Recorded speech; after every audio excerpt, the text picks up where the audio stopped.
Muito boa tarde a todos que estão chegando, sejam todos muito bem-vindos.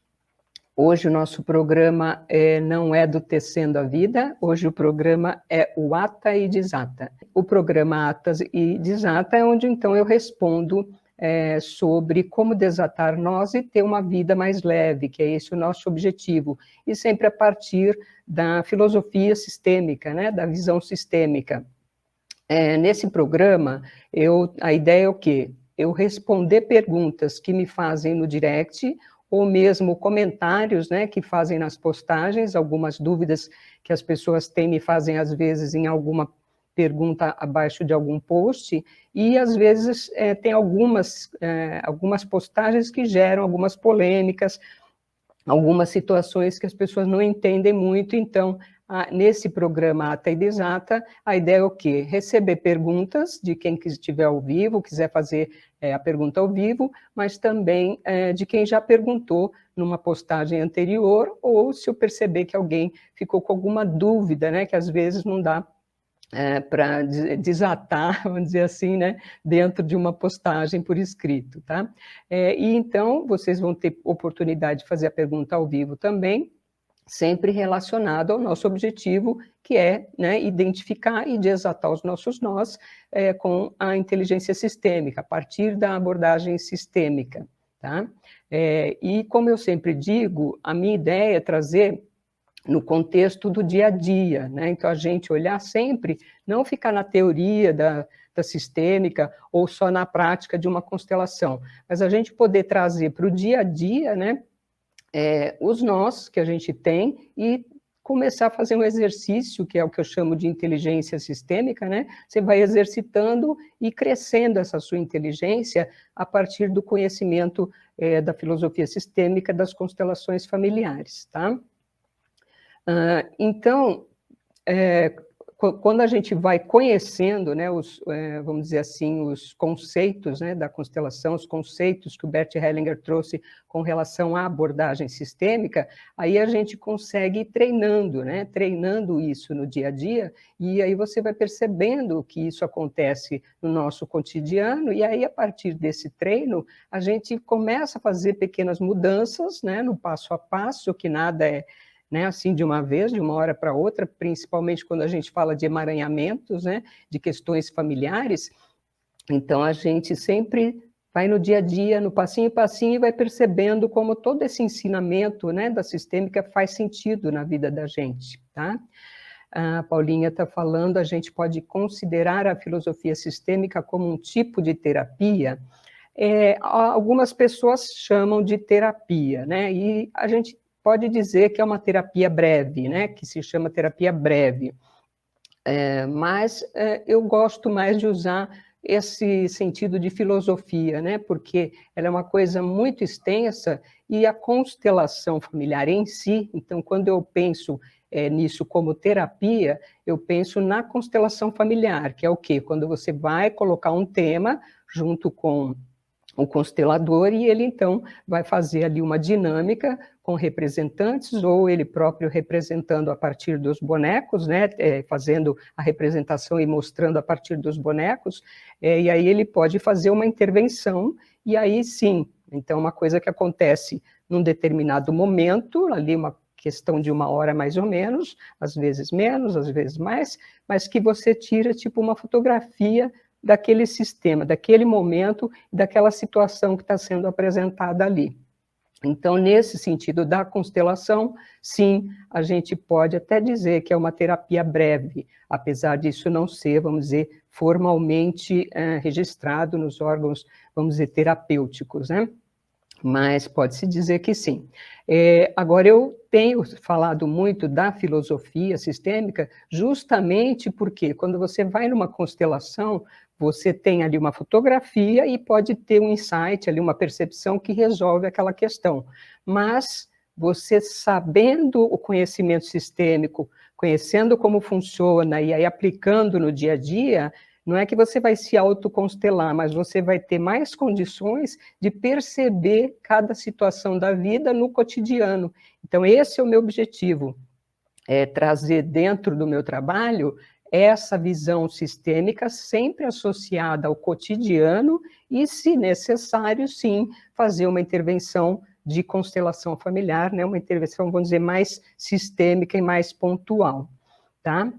Eu separei aqui algumas perguntas que me fizeram ali pelas postagens que eu faço, e teve uma que, inclusive, gerou bastante polêmica, né? Que é com relação a eu perguntar se herança era um direito. E aí alguém me pediu para falar um pouquinho mais sobre isso, sobre a questão da herança, né? Porque a gente, às vezes, os pais morrem, os avós, a família, né? Alguém deixa uma herança, e aí a família, né? Os herdeiros, eles ficam ali, às vezes não, né? Muitas vezes brigando, né? Brigando para ver quem tem direito àquilo, quem tem que ter mais, quem tem que ter menos, e partilha e tudo mais, né? Mas, assim, se a gente observar quantas pessoas, né, que acontecem de ter uma herança, receber uma herança e perder tudo, seja na questão de dinheiro, seja na questão de um imóvel, seja relacionado a trabalho, tipo herdou uma empresa, né, uma sucessão empresarial. Então, nos atendimentos, a gente vê muito isso acontecendo, né? As pessoas não conseguindo usufruir, vamos dizer, da tua chamada herança, né? Então, eu coloquei isso, que a herança não é um direito, e algumas pessoas falaram, então, né? Então quer dizer que agora nosso sistema judiciário vai ser jogado fora, né? Coisas assim. Quando eu falo aqui, a partir do Tecendo a Vida, eu estou falando sempre na visão sistêmica, né? Sempre, claro, com as minhas próprias vivências, com a minha forma de ser, associada e com base, vamos dizer, na filosofia sistêmica, que é o que eu venho trazendo aqui para vocês. Então, quando, então, eu olho para uma herança, eu vou olhar para um sistema e o que significa essa herança dentro desse sistema, tá? Então, assim, para a gente falar de herança, a gente tem que falar de algumas coisas fundamentais aí para olhar esse olhar sistêmico, que é o quê? Algumas das ordens, vamos dizer, das ordens do amor, que o Bert chama, que são, vamos dizer, por exemplo, o pertencimento, que a gente já falou, a ordem e o equilíbrio, né? No caso do dinheiro, né, vamos falar porque uma herança também, vamos dizer, é um dinheiro, você pode reverter isso facilmente em dinheiro, normalmente, né, eu estou falando aqui de heranças no sentido de bens, né, de uma empresa, de um dinheiro, de uma casa, enfim. Quando você recebe uma herança, então, aquilo é um bem, só que a gente tem uma situação que é o quê? Uma hierarquia, que vem de pais para filhos, e uma hierarquia, né, ou ordem, que a gente fala, e um equilíbrio quando a gente fala dos iguais, né, das parcerias, dos sócios, dos amigos, um equilíbrio dos casais. Então, o que acontece? Quando a gente fala dessa hierarquia, e normalmente uma herança vem de um ancestral, né? Dificilmente é de um paralelo, às vezes sim, de um irmão que faleceu e deixou, ou enfim, né? Às vezes até um amigo deixa uma herança. Então, assim, a herança pode vir de um equilíbrio, de uma situação de equilíbrio, mas normalmente ela vem aí de uma, né, de uma geração, das gerações anteriores, né? Então, quando a gente olha para isso, a gente tem que pensar nessa ordem, tá? Então, assim, quem chegou antes traz a vida para frente, né? Vai caminhando com a vida para frente, como a gente já falou aqui várias vezes, né? E quando eu recebo a vida dos meus pais, assim, dentro da visão sistema é assim, recebemos a vida, ponto, já está ok, já é mais que suficiente. Então, isso foi a nossa maior herança. Então, a gente já herdou essa, né, vida, e a partir do nascimento, tudo que vem já é um extra, né? Vamos dizer assim. Não vamos entrar nesse detalhe agora, mas assim, já é um extra. Então, se a nossa mãe nos deu comida, se, né, cuidou, alimentou, tomou, deu banho e tal, já é um extra. Aí, quando você fala numa herança e pensa, não, eu tenho direito a essa herança, minha mãe faleceu, era a última, meu pai já tinha falecido, aí eu tenho direito a essa herança. Então, como é que a gente vai fazer para dividir isso daí? né? Então, aí fica, normalmente, acontece muito, né? Eu já vi muitos, vocês devem ter visto também, que começam as brigas com relação à herança. E aí, o que a gente tem que olhar, então? Além dessa hierarquia, que o que vem de cima ali já deu a vida e já é suficiente, tudo que vem além é lucro, ou seja, já é demais, não é direito, vamos dizer, né? Não tem que deixar. Os pais poderiam ter jogado dinheiro, dado para alguém, dado, né, em doação, e, enfim, né, jogado fora, gastado tudo, e a gente não receber. E não quer dizer que eles estão errados e que eles não deviam fazer isso. Muitas vezes, até por amor, os pais não deixam os bens para os filhos. Às vezes acontece muito de empresas, assim que passa para a mão dos filhos, quebrarem, né? Só que aí, por quê? O que a gente tem que olhar, né? A gente tem que olhar, então, por duas vertentes, né? Então, por exemplo, quando você herda uma empresa, você tem que ter capacidade de gerir aquela empresa. Então, se o filho que herdou não tem capacidade, né, do negócio para gerir a empresa, ele vai quebrar, certo? E quando a gente fala de herança, ela tem tipo uma vida própria, é como o dinheiro, é uma energia de vida, energia que é para levar a vida para frente. Então, quando você recebe algo, você tem que ter um objetivo muito claro. Então, se eu recebo uma empresa de presente, de herança, e aí eu tenho que olhar assim, para onde essa empresa tem que fazer o seu trabalho, para onde ela está, né? Com, assim, qual o objetivo dela, por que ela foi fundada. Então, se meu pai, se meu avô fundou uma empresa, ou mesmo tem um pequeno negócio, ou, né, uma coisa de família, uma verduraria, uma sapataria, ou seja lá o que for, aquilo serviu para um propósito. E eu tenho, sim, ok, eu receber, e ela é bem-vinda, se eu for fazer algo para frente, para levar isso à frente e transmitindo algo de bom para outras pessoas. Porque quando a gente fala do dinheiro, da herança, nesse caso, você está falando dessa energia de troca. Então, quando você olha a troca entre as pessoas, né, que é aquele toma lá, dá cá, um dá, o outro toma e, né, vai trocando, é aí que com esse ganha-ganha que a gente vai crescendo e as coisas crescem.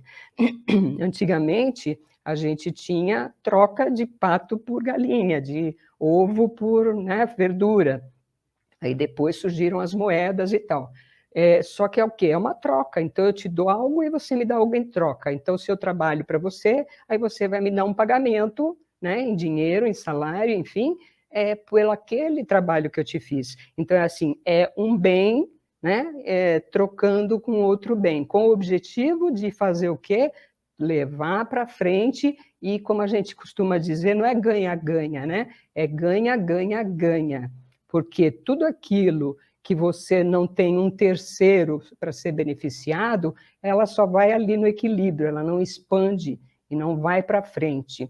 Então, quando a gente olha, então, para a herança, além de a gente olhar que essa herança não é devida, porque os pais não nos devem mais nada, já que nós estamos vivos graças a eles, então, assim, não é uma dívida dos pais deixar a herança para os filhos, né? Uma outra coisa que a gente vê muito é não respeitar e honrar a história, né? Então, se você tem uma herança, vou falar de novo da empresa, e acha que estava tudo errado, que seu pai estava fazendo tudo errado, né? Ou tinha casas, mas estava alugada, essa casa estava alugada, aquela estava emprestada, mas não é certo emprestar a casa para alguém, não é certo deixar morar. Aí você está julgando o que o seu pai fez com aquilo. Só que ele teve um contexto e teve uma razão. E isso vem fazendo equilíbrio dentro dessa energia de troca do dinheiro, né?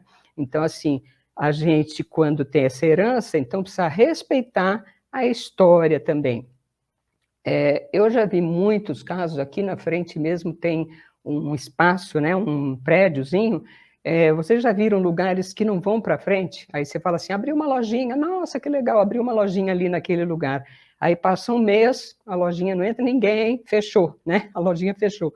Aí você fala assim, ficou, aí fica lá fechada, reforma, agora abriu o restaurante, no mesmo endereço. Aí você fala, nossa, que bacana, né? Abriu um restaurante. fica lá 6 meses, não entra ninguém, ninguém compra, ninguém vai comer lá, gasta dinheiro reformando, o que acontece? Quebra também, não vai para frente. Então, aí, porque dentro desse espaço, desse endereço, né, tem uma história e que ela precisa ser contada, né, vamos dizer, e preservada e honrada, né? E, por exemplo, quando a gente chega e recebe uma herança que foi conseguida a partir de sofrimento de outros, então vamos supor que meu bisavô comprou uma chácara, mas para conseguir essa chácara, pessoas morreram, ou pessoas foram muito prejudicadas. Então, existe um desequilíbrio nessa herança que precisa ser restaurado e que, muitas vezes, ela não tem que ir para frente. Então, essa herança, quando eu falo da herança, ela tem como se uma vida própria, né? Por quê? Porque ela tem uma história, tem uma energia, que é uma energia de troca, e uma energia boa, e que para ir para frente ela precisa ser tratada com esse respeito e honra, né? E a gente olhar para essa história e ver aqui ela está a serviço de, né? Então, assim, o que aquele imóvel, o que aquele carro que eu ganhei, o que aquele dinheiro que eu ganhei, eu posso fazer de bom com aquilo, né? Então, não que você não possa usufruir, claro que pode, e até porque o dinheiro é bom, o dinheiro é troca, é vida. Então, quando a gente olha para o dinheiro, é olhar como vida. E, então, estou associando o dinheiro porque muito, né, a maioria das vezes, quando a gente fala herança, a gente fala muito em dinheiro, né? E eu já vi também situações na família onde o avô deixou uma herança, né? Aí os filhos brigaram para fazer a partilha, briga aqui, briga ali, aí no fim das contas, depois de muito estresse, aquilo acaba se resolvendo, acaba vendendo o imóvel, acaba dividindo, e a pessoa não usufruiu. Aí passa um tempo, a pessoa falece, o outro irmão perde o dinheiro, o outro fica doente, então assim, não consegue, né, fazer aquilo transitar para frente de uma forma boa. Então pode reparar como essas coisas acontecem, e especialmente se a gente fica cobrando essa herança, cobrando, dizendo que é nosso. Então aí essa coisa de você cobrar dos pais essa herança coloca você numa fora de ordem dentro da sua hierarquia. Então você fica fora de ordem e aí você começa a entrar num nó, né, que a gente fala, que eu falo dos nós. Então, assim, é um nó gigantesco e que aí, para desatar, você tem que começar a olhar para o dinheiro dessa forma, começar a olhar para a herança dessa forma, né, e ver a história dela, a que ela serve, para quê, e abrir mão. Quando você pega e fala, não, isso não é meu, eu não tenho direito a essa herança, aí e você está fazendo isso realmente, né, convicto que, né, você está ganhando aquele, aí você tem que agradecer por aquilo. Então, a gratidão por aquele ganho, ela faz com que você olhe para frente como uma coisa boa e que você pode crescer e pode fazer as coisas crescerem a partir daquele, né, aquele ganho. E aí sim é uma herança boa, né, uma herança que você consegue levar para frente. Tá? Então, a pergunta então que me fizeram, né, foi justamente com relação à herança, e às vezes questionando, né, e tal, que está errado, então assim, existem coisas que são as legais e que ok, as partilhas podem acontecer, inclusive o sistema judiciário está usando essa ferramenta, né, da visão sistêmica, da inteligência sistêmica, para fazer a mediação de partilhas de bens, por exemplo, né, que funciona muito bem. Alguns casos eu não acredito que sejam bem aplicadas, mas, por exemplo, na partilha de bens funciona muito bem. Por quê? Não que vá mudar a partilha de bens a partir, né, da constelação e que vai ser diferente, mas na medida que eu, né, que faço parte ali do grupo de herdeiros, que eu começo a olhar para esse, né, lugar do que veio aquela herança, né, e como que ela veio, e como eu devo receber isso, e com gratidão, e não né, achando que é meu e que eu tenho direito, ou que eu tenho mais ou menos direito, eu começo a olhar para os meus pares, vamos dizer, os irmãos, né, os outros herdeiros, com um novo olhar. Então, todos começam a olhar para aquilo com um novo olhar. Então, isso faz com que as diferenças diminuam, com que as brigas diminuam, tá? Então, quando você faz essa partilha a partir dessa visão, essa partilha pode sim ser muito bem feita e muito bonita e todos usufruírem realmente daquele ganho com muita, vamos dizer, com muita beleza, porque o dinheiro, ele tem esse objetivo, né, de servir a vida.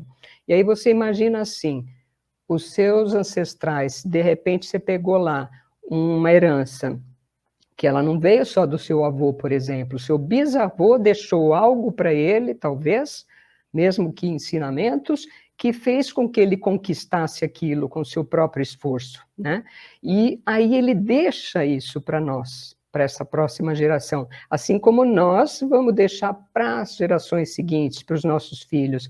Então, quando eu agradeço isso, eu agradeço desde lá atrás, né? Então, é um olhar assim de muito amor pelo que veio antes, pela história familiar.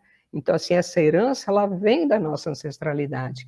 Então, quando eu pego essa herança e olho dessa forma, com muita gratidão pelo que veio, aí sim eu consigo receber e usufruir de uma forma muito mais rica, né? Uma forma muito mais que gere frutos, e aí eu posso fazer mais com isso, tá bom? Então, essa era a questão com relação à herança, que o pessoal comentou bastante, né, sobre isso, e sobre se está certo, se está errado, se tem direito, se não tem direito, né? Uma outra pergunta que me fizeram, ela pediu para eu, foi a Ana que me pediu para fazer vou falar um pouco mais desse outro tema, né, que é um tema que eu comentei numa live, e eu falei que a gente tem que tomar tudo que veio dos ancestrais, inclusive o que é ruim, que a gente fala que é ruim. E aí eu disse, nem tudo entra em mim, que isso é uma frase, né, dentro do livro, de um livro do Bert Hellinger, que ele fala que a gente deve tomar tudo, não só o que é de bom que veio dos pais. Então, eu estou linkando aí a primeira pergunta com essa segunda, que tem muito a ver, né? Então, assim, às vezes a gente quer tomar aquilo que a gente julga bom, e aquilo que a gente julga não tão bom ou ruim, como a gente diz e reclama, a gente acaba não querendo, né, achando que aquilo é um mal e que eu não vou usar. Então, aí antes de eu falar, né, e depois eu vou falar a frase para vocês, assim, a gente tem que pensar o seguinte, quando, né, então vamos lá, a questão é sobre uma frase que eu disse que é tomar tudo, né, inclusive o que eu não acho bom, pois tudo, né, entra, né, nem tudo entra, apenas o que é bom entra e o que é ruim, vamos dizer, nem tudo entra, fica fora. Tá? Então, assim, quando a gente, né, olha para a gente é o quê? Metade do papai e metade da mamãe, né? Isso aqui eu já falei em vários momentos que a gente está no nosso DNA, né? E na nossa vida, a nossa força, somos meio a meio, né? Metade do pai e metade da mãe. Em cada célula nossa, vamos dizer assim, vibra a mãe e vibra o pai, certo? Então, assim, se eu pego e falo, ai, meu pai, nossa, meu pai era muito, não sei o que, era isso, era aquilo, reclamo do pai, cada um tem sua reclamação, ou porque o pai bebia, ou porque o pai chegava tarde em casa, ou porque o pai não era presente, ou porque o pai era bravo, ou porque brigava com a mãe, né? E a gente julga a mãe também, né? E a mãe era isso, a mãe me batia, minha mãe era brava, minha mãe não me deu atenção, então assim, a gente tem julgamentos. Só que assim, se eu julgo meu pai e eu sou metade meu pai, e aí eu quero excluir o meu pai, né? E essas coisas que eu julgo que meu pai não tem de bom, quando eu tiro isso que pertence ao meu pai, o que eu faço? Eu tiro um pedaço de mim, Porque se eu sou meu pai, metade de um, metade de outro, porque a gente não é só físico, só células, a gente é tudo que compõe, todos os costumes, todos os hábitos, toda, né, esse campo morfogenético que a gente tem com a família. Então, na hora que eu pego meu pai e quero tirar coisas de mim, tirar coisas que pertenciam ao meu pai, eu estou arrancando um pedacinho de mim. Concorda que aí eu não fico completa, eu fico faltando um pedacinho, né? Então, eu estou julgando. Então, na hora que eu estou julgando e que eu estou reclamando do pai ou da mãe, eu estou, então, tirando um pedaço de mim. Então, assim, é como eu dissesse, meu pai não presta, meu pai não prestava. Então, assim, metade de mim eu jogo fora. E aí eu perco a força que vinha do meu pai, tá? Eu vou chegar, então, lá na frase aqui com isso, esse pensamento. Então, é como se eu dissesse, metade de mim também é isso. Metade de mim também é alcoólatra, também é bravo, também é irritado, porque assim, se a gente julga, a gente acaba repetindo. E se a gente não repete, o nosso filho pode repetir. E geralmente passa uma geração e o filho vai ser igualzinho o avô, igualzinho o bisavô. Né? Por quê? Porque tudo que se julga é uma exclusão. E tudo que se exclui a gente perde e ele tem que voltar para entrar esse sistema de volta no lugar e essa pessoa ser reconhecida com o que ela trouxe, independente do que a gente julga serem os nossos defeitos, né? Aí a mesma coisa acontece com o nosso marido, com relação à sogra, que isso eu já falei também, né? A gente agradecer a sogra, agradecer o sogro e ficar de boa com o sogro e a sogra. Por quê? Se eu falo assim, meu sogro, nossa, cara chato, não aguento, não quero nem papo com meu sogro, nem converso com ele. Então, assim, quando eu olho para o meu marido, eu tiro metade dele. Então, assim, eu vou querer ter um marido inteiro, se eu tirei o meu sogro, não tem como. Então, assim, isso parece coisa de conversa de louco, para quem não conhece a sistêmica, mas é assim que funciona. Então, assim, o que a gente está falando aqui? Que é assim que o campo funciona, e quando a gente percebe os nós, e eu vou fazer um atendimento, né, e falo assim, qual é o seu nó? Vamos tentar aqui identificar o seu nó. Né, que a gente chama dentro da constelação de tema. Então, que tema você me traz? Qual que te aflige? O que é o seu nó? Então, aí você vai olhar, identificar e tentar desatar esse nó, né? Então, aí quando você vai ver, por exemplo, está negando a sogra, está negando o pai, está negando a avó, uma tia, e aí você fica enroscada, não tem jeito, porque o sistema funciona assim. Existe a gente chama de uma alma familiar, que ela quer que todos façam parte e sejam incluídos com tudo que veio.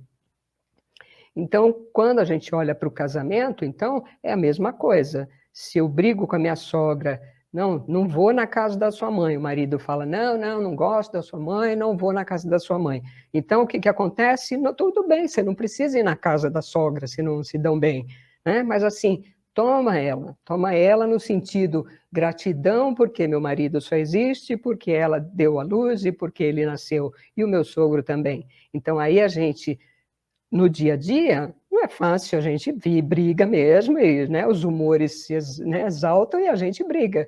Só que quando a gente vai fazendo exercício sistêmico, e isso é o tecendo a vida, né, que eu chamo, o que é tecer a vida? É no dia a dia a gente olhar. Ai, de novo eu falei isso, de novo julguei, de novo xinguei minha sogra. Então, assim, eu volto um passinho para trás, faço um exercício de novo de inclusão. E aí o que a gente faz? Vai criando a inteligência sistêmica, que é o que? Você pensar e agir a partir disso. E aí você vai parando, aí quando você vê, você não está mais reclamando, não está mais julgando, não está mais xingando, e aí você vê que as coisas vão entrando no lugar, porque funciona dessa forma o nosso mecanismo, né, nossa força aí de sistêmica, tá? Aí a gente pensa, então, Rosa, como é que eu vou desatar esse meu nó aí sem fazer uma constelação? Então a gente começa a olhar. Então, tudo aquilo que eu lamento, né, que eu encaro e digo, sim, foi assim, e coloco para dentro de mim. Então, aí começa aquilo que eu falei. Então, trago e coloco para dentro de mim. Então, assim, é uma coisa ruim, que eu acho que é ruim, então eu falo sim, foi assim que foi, meu pai foi assim, eu fiquei reclamando dele vários anos, mas aí eu trago para dentro de mim, com todo o desafio que isso é. Ah, mas ele me batia, sim, é desafiador, é difícil, mas eu não jogo fora, trago para mim. E aí eu digo, então agora eu vou fazer algo, né, de bom com você. Eu vou tomar você como meu pai, vou tomar você se é um amigo que brigou, se é a sogra, eu tomo você como é, do jeito que for. E aí você toma aquilo e vem para dentro de você, não recusa. Aí se eu acuso alguém, né, então estou contra alguém, aí eu também digo sim, me olho para ver como posso, né, como eu posso, de uma outra forma, lidar com aquilo. Então, se alguém tem algo que eu acho muito ruim, então, em vez de eu ficar julgando, eu pego e falo assim: o que será que eu perdi dessa pessoa que eu não consigo enxergar ela? Né? Então, assim, tem uma coisa que é ruim, assim, trago para mim de novo. Trago, jogo dentro de mim e falo: o que eu posso fazer? Aí você tenta resolver aquilo sozinho, sem a ajuda de outro, porque aí você abre um espaço de refletir sobre aquela pessoa, né? Então, eu tomo a situação e a força que ela me dá. Porque a partir do momento, então, que eu vejo algo muito ruim de alguém e eu consigo parar de julgar, de reclamar, de não querer mais que essa pessoa exista, né? Aí, assim, eu tomo, essa pessoa existe, ela é como é, eu trago, então aí isso me dá força, porque eu pude fazer algo com aquilo, vocês estão me entendendo? Então, assim, eu não fico frágil, sem ação, porque o outro fez um mal e me vitimizo, não. Eu trago para mim, ok, essa pessoa assim, e tomo ela como ela é, tá? E aí uma outra terceira coisa que é com relação às nossas próprias culpas, né? Então, quando eu tenho uma culpa, né, que é o que a gente mais quer excluir, porque a gente exclui o que é culpa do outro, mas a nossa própria culpa, ela é bem pesada, né? Quando você faz algo realmente que não foi bom e você tem a culpa. Então, assim como você traz o que é o defeito, entre aspas, né, do outro, você também traz o seu e não tenta jogar fora aquilo que você fez de ruim e esquecer aquilo. Então aí você traz e toma de volta para dentro de você e aí é uma responsabilidade, porque a culpa, sim, ela tem consequências. Então assim, ninguém faz um ato mal, né, que provoca culpa sem consequências. Então você toma tudo aquilo, inclusive as consequências daquele ato, daquilo que não foi tão bom, né? Então você também fala, sim, a culpa tem consequência e eu aceito essas consequências e vejo o que eu faço com elas. E aí você consegue fazer algo para agir a partir dessa culpa, né? E não simplesmente esquecer, esconder, colocar embaixo do tapete ou deixar, achar que não tem responsabilidade por elas. Porque às vezes quando a gente fala de alguma situação difícil, né, e que a gente fala, não, tem que acolher, tem que aceitar, tem que tomar, né, que a gente diz, que é esse aceitar ativo e não aceitar passivo, muita gente fala que absurdo, né, então eu vou fizeram mal para mim e eu vou tomar isso e, né, tomar como...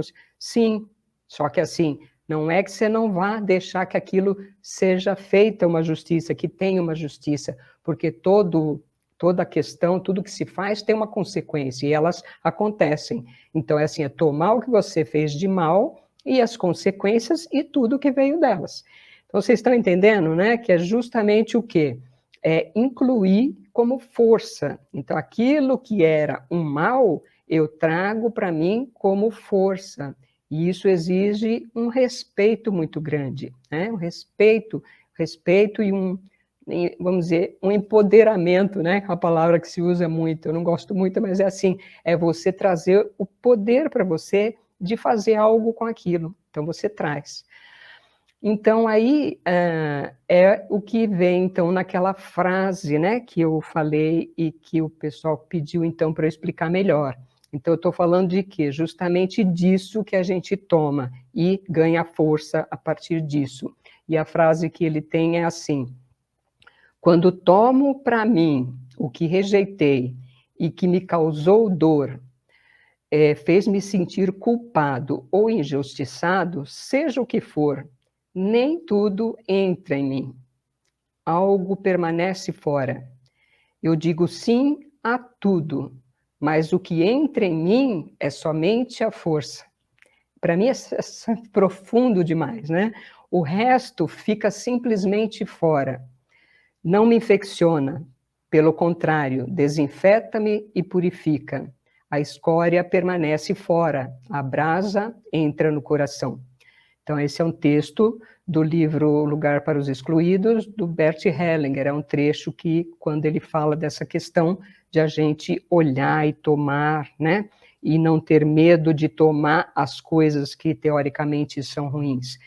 Eu fico arrepiada mesmo, sabe? Então, a pessoa que me fez a pergunta e pediu para eu esclarecer um pouco mais, ela falou, é muito filosófico para mim. E é mesmo, porque é uma coisa assim, que quando a gente vai treinando, então assim, quando a gente começa a olhar para a visão sistêmica e fazer os exercícios e, né, e criando essa inteligência sistêmica, tem umas coisas que não entram muito, elas ficam meio soltas, porque são muito filosóficas, vamos dizer, né? O Bert era muito assim, filosófico e até poeta, né? Falava com uma linguagem muito bonita. Mas aí, conforme você vai estudando e vai praticando e vai vendo, aquilo começa a fazer tanto sentido, né? E hoje eu olho para isso de um jeito, essa frase, esse trecho aí do livro me comove bastante, porque é muito lindo. E ele está justamente, né, ele repete, né, em vários livros, mas aqui eu tirei de Um Lugar para os Excluídos, que é um livro maravilhoso, que é assim, justamente quando a gente exclui, né, os pais, os avós, a família, amigos, etc., que a gente exclui, então a gente tem que dar lugar de volta para esses excluídos, né? Porque só tomando, mesmo aqueles que a gente julgou e que não eram tão bons, vamos dizer, que a família tinha vergonha, ou que a família, né, não gostava, ou porque, todo mundo fala mal dele. Então, assim, se a gente deixa excluído, a gente vai emaranhando, vai criando os nós, e aí o nosso filho vai ter um problema, nossa filha vai ter um problema. Aí muitas mães chegam para mim, né, para outros consteladores e falam, mas meu filho está com problema e tal. Aí quando a gente vai começar a trabalhar, a gente vê que umas mudanças nossas, né, internas nossas, elas são aquilo que está provocando esse nó que vai transbordar para os nossos filhos, né? Então, por que então tecendo a vida, né? E essa questão que eu falo do desatar nós, ela é tão incrível e importante, porque justamente a gente poder olhar, identificar nó, desatar os nós e criar uma vida um pouco mais leve, né? Criar uma vida que a gente se sinta melhor. E não só a gente vai se sentir melhor, como todos os nossos, vamos dizer, né? Tem uma frase até do Bert que fala, quando uma mulher se cura, ela não cura só a si, ela cura também os seus descendentes e cura também a sua ancestralidade, né? Por quê? Porque quando você mexe naquilo, o seu sistema familiar se movimenta e as coisas entram no lugar. Então, aquela pessoa que de repente se achava ruim, um tio, uma prima ou alguém, aí, nossa, ela não está tão ruim, nossa, ela está diferente. Então, assim, de repente, assim, fui eu que mudei. E aí, quando eu mudo, o meu sistema se movimenta. Então, quando a gente faz a constelação, isso acontece. Você tira uma foto, né, daquilo ali, daquele nó, e aí aquilo começa a fazer o movimento. E na hora que ele começa a fazer o movimento, você olha para onde ele vai, para onde o sistema está precisando se movimentar. Então, é uma coisa muito rica e muito boa. Então, assim, foram dois questionamentos que trazem, vamos dizer, uma reflexão. Então, a ideia, vamos dizer, do Ata e Desata é justamente que a gente traga perguntas, né? Vocês podem fazer as perguntas ao vivo, pode deixar no direct, embaixo das postagens, então, em todos os lugares ali que puder, e a gente, então, vai respondendo aqui na medida que vão aparecendo, né? Porque a gente percebe ali no movimento das postagens, pelos comentários e tal, onde fica a dúvida. Então, se tem uma pergunta direta, eu posso fazer uma resposta direta, ou se não, a partir das postagens, a gente vê onde estão as maiores dúvidas e a gente vai fazer. E aí, com relação a esse tomar, eu vou fazer aqui uma pequena meditação. Quem quiser ficar, fique à vontade, né? Quem estiver ocupado, fique à vontade também, mas eu vou trazer essa meditação, é bem curtinha, então quem quiser aproveitar, fica comigo, e que é uma meditação que é para quê? Quando eu trago alguma situação, eu gosto de trazer soluções, né? Como que eu vou agir a partir disso? Isso é o tecendo a vida, né? É a gente pegar uma coisa que eu chamo de nó e tentar desatar aquele nó com algum conhecimento sistêmico. Então, assim, eu vou dar aqui uma ferramenta que ajuda a gente a olhar para isso e fazer esse tomar aí, né? Principalmente aqui, eu vou falar do segundo círculo do amor, que é justamente da questão de tomar os pais e a família, tá bom? Então, quem quiser ficar comigo, eu vou fazer a meditação e aí a gente encerra, tá bom? E quem quiser continuar e fazer perguntas, são sempre bem-vindas. Paulinha escreveu, Rosa, então a ideia da filosofia sistêmica é levar a pessoa a um estado de presença sobre seus nós. Não, vou falar não. Normalmente, vamos dizer, esse estado de presença, e as que a gente chama de fotografia, ela acontece na constelação familiar. Entendeu? Quando é assim, você fala, trouxe para um estado de presença. Então, vamos supor, eu faço dentro do meu treinamento trabalhos manuais, desenho, né, desenho sistêmico e crochê, coloco algumas coisas que ajudam esse estado de presença. Então, assim, a filosofia sistêmica, na verdade, ela traz um conhecimento que a gente chama de empírico, né? Então, assim, é empírico, fenomenológico, né, que foi detectado por muitos anos, 40 anos de trabalho do Bert Hellinger e de outros anteriores, sobre como funciona o campo mórfico, né, e como funciona essa questão dos sistemas familiares. Então, quando você olha para a filosofia sistêmica, ela traz, vamos dizer, em palavras escritas, né, uma compreensão de como funcionam os sistemas, tá? E aí, para você ter, vamos dizer, o estado de presença, por isso só que eu respondi não, o estado de presença é, por exemplo, num dia a dia, você fez uma coisa ruim, fala assim, nossa, pera, né? Eu e meu marido, assim, a gente brinca, fala assim, e nossa, olha aquele cara ali, esse cara é muito estranho, né? Aí um lembra e fala assim, sim, mas não é da nossa conta, né? Aí o outro fala, é verdade. Então, assim, quando um começa a falar mal de alguém, o outro pega e cutuca, né? Porque assim, um vai ajudando o outro. Então, assim, aí você treina um estado de presença que é, vamos dizer, desses situações que geram um nó, tá? Agora, você também vai percebendo esse nó a partir dos efeitos que ele tem. Então, se tem um efeito repetitivo, uma coisa que segue você pela vida, né? E você não consegue resolver, aí fica bem claro assim que tem um nó.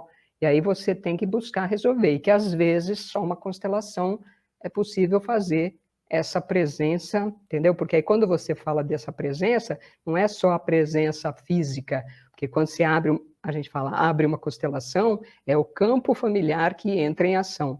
Então aí naquele momento, sim, você se coloca num estado de presença a partir de algumas técnicas, eu uso algumas, né, da meditação, dos trabalhos manuais também. Então, assim, aí você coloca em estado de presença para conseguir perceber o que aquele campo está te informando. E a partir daí, como diz a minha professora, é barriga, como é que é? Esquenta no fogão e esfria no tanque, né? É no dia a dia. Obrigada, Paulinha, pelas perguntas. Bom, então eu vou falar aqui dessa pequena meditação que tem a ver com o segundo círculo do amor. Quando a gente fala os círculos do amor, vou só falar rapidamente o que é. O primeiro círculo é os pais, né? é o amor recíproco entre os nossos pais. Então, os nossos pais tiveram que ter um amor, né? Que às vezes tem gente que fala assim, nem sempre é com amor. Não, nem sempre é esse amor que a gente diz, mas houve um amor, uma grande intenção de vida que se junta e a partir dali alguém é gerado, tá? Então esse primeiro círculo é o círculo do amor recíproco entre os nossos pais. Aí o segundo círculo, que a gente chama de infância e puberdade, né? Ele é de você reconhecer o que os teus pais te deram. E aí eu associo também até a essa herança que veio bem depois, né? Mas todos os cuidados de banho, de mamar, de tudo, né? A partir do nascimento. Porque depois que nasceu, qualquer pessoa podia ter cuidado. Pegou lá, a enfermeira pegou, deu para a amiga dela lá, que estava querendo uma criança, ela vai sobreviver, né? Então, assim, os pais deram a vida e acabou. Então, tudo o que vem depois, não, só retomando, né, aquele primeiro pensamento, já é um ganho muito enorme. Então, aí o segundo círculo, que é justamente esse que fala de a gente olhar para os pais, para a nossa família, né, e para tudo que eles nos deram, os cuidados que eles nos deram, que tem a ver ali com a infância, né, a fase da infância e da puberdade. O terceiro círculo, que é o de dar e tomar, que aí é entre as pessoas, que aí você vai ter um amigo, vai ter um colega, vai ter um namorado, aí vai ter, né, aí começa que é o toma e, né, aquele toma e dá. Então você dá um pouco e toma um pouco, que aí é o equilíbrio. Então, o terceiro círculo, que é o do dar e tomar. Tá? E esses três primeiros círculos, ele tem a ver com a consciência, né? E a necessidade de compensar.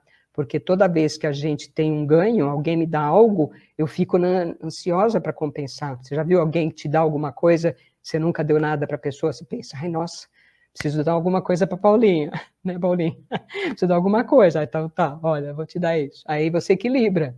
Aí você mantém uma relação. Porque uma relação de só um dando, aquele que só recebe acaba não aguentando e querendo ir embora. Ele não aguenta, porque às vezes ele não quer, né? Porque às vezes a gente pensa o contrário, que só quem dá é que vai embora, mas também não é. Então, esse círculo que vamos dizer, da necessidade de compensar, né? Aí, enquanto que o quarto e o quinto ciclo, ele já ultrapassa esse limite da consciência de compensação, né, entre esse racional. Então, o quarto ciclo é o concordar com nossa família, como eu estava dizendo, com tudo, inclusive com os difamados, excluídos, os subjugados, os, né, expulsos. Então, assim, tomar a família toda do jeito que veio, né, em tudo.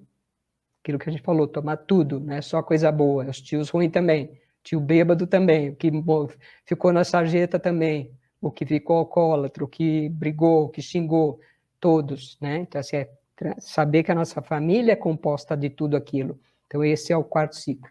E o quinto círculo, que é o estender esse amor, que aí eu já consegui adquirir pela minha família, para a humanidade, né? Então, aí entra que é uma coisa lá, vamos dizer, bem evoluída aí, né? Então, assim, estender esse amor para a humanidade.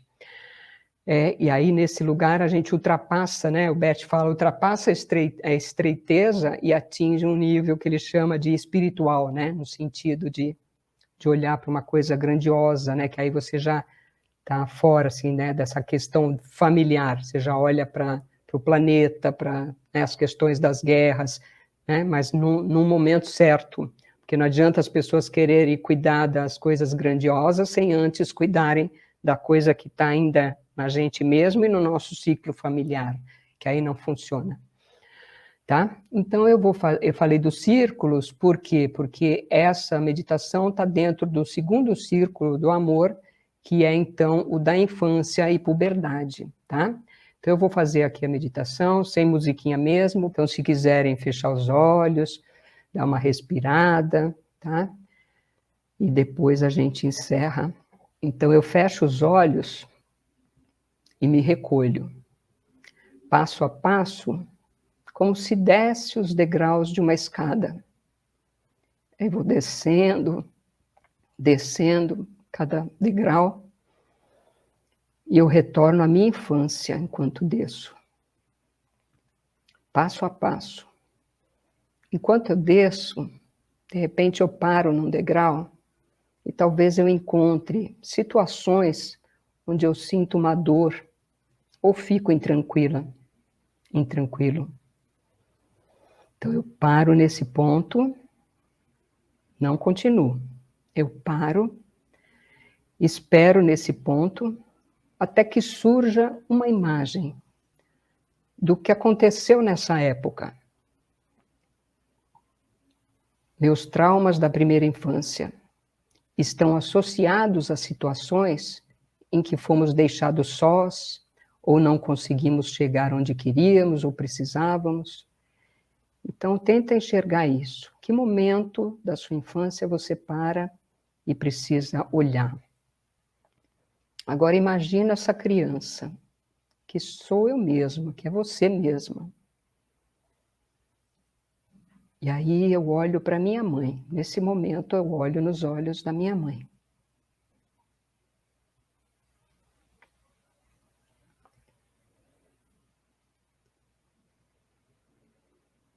Eu sinto amor.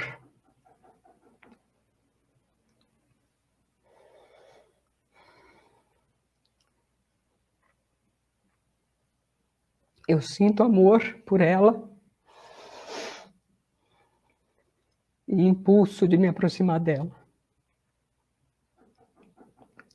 Eu olho em seus olhos e lhe digo simplesmente: eu lhe peço. Algo se movimenta na fantasia interior, tanto da mãe quanto em mim mesma. Porque esse trabalho não é solitário. Aí você olhando para sua mãe, talvez ela dê um passo em sua direção.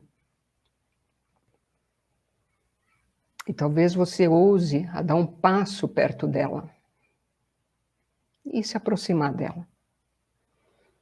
Aí entra nessa vivência, até que interiormente você chegue ao seu objetivo. E que eu chegue ao meu objetivo. Aí eu relaxo nos braços da minha mãe. Então eu olho para ela e digo: agradeço.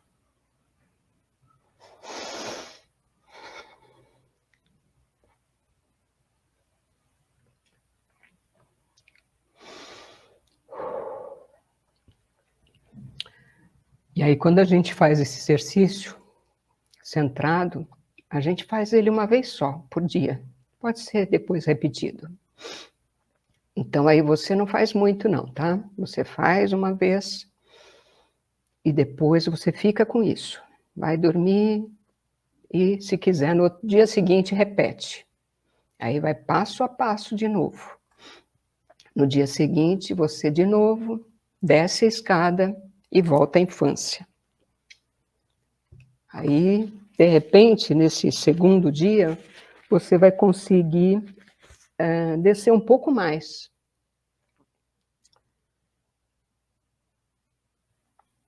E talvez numa situação muito mais antiga, mais do que aquela que você viu na primeira vez.